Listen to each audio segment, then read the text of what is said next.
Okay, magandang araw po sa lahat mga boss. Barangay Labnay, San Jacinto, Pangasinan project. Part 12. So, yan. Ganda na oh. Versatix oh. Ganda ng pagkakaayos. Ganda.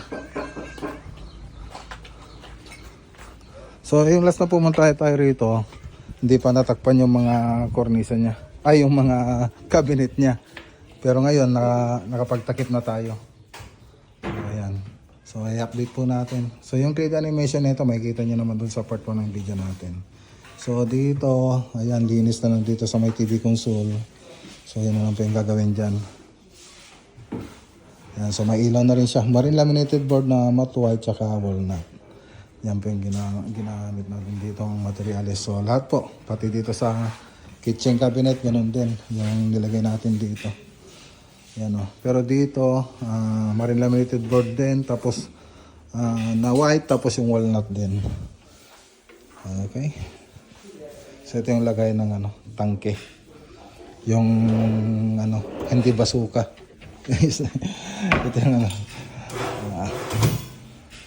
condiment spray. So wala pang handle ito. Hindi pa nalagyan.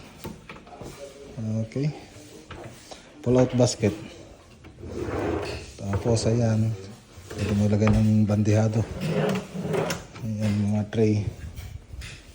Okay, so dito sa taas, ganyan lang po siya. Ganda na.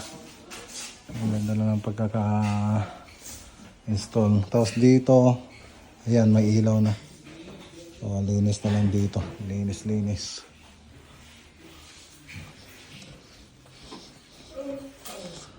Yan dito sa room 2, yan po siya. So malalagyan pa po ng kornisa yan. Yan, malalagyan ng kornisa yan. So babalik pa yung mga tropa rito para malagyan ng kornisa yan. So andito yung mga kornisa.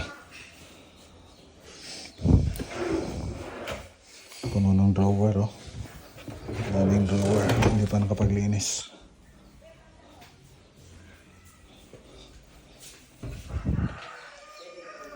Yung rad na lang kulang dito. Ayun.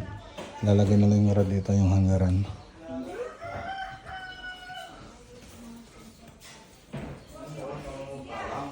May 2 kick na rin.